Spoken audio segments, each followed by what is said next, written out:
Hello everyone and welcome back to our YouTube channel. In this video, I'm going to show you how to fix Roku mobile app not working.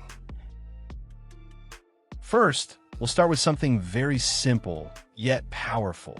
So over the time, apps store temporary files to load faster, but sometimes those files get corrupted and the app starts acting weird.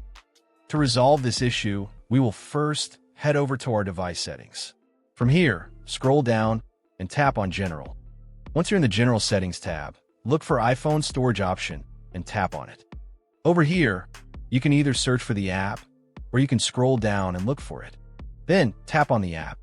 On the next screen, you need to tap on the Offload app option. A confirmation pop-up will come up.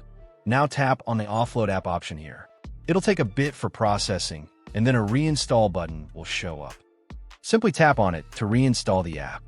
This should resolve the issue, but if it doesn't, then you need to check if the app is running an older version. Head over to App Store. From here, double tap on this search icon in the bottom right corner, and then search for the app.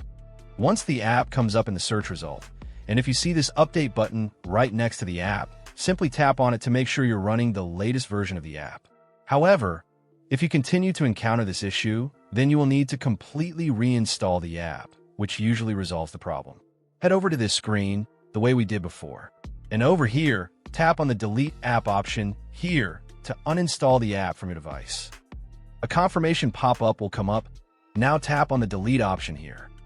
Once uninstalled, open up App Store and search for the app in the search bar. After the app comes up in the search result, simply click on this cloud icon to install it back onto your device.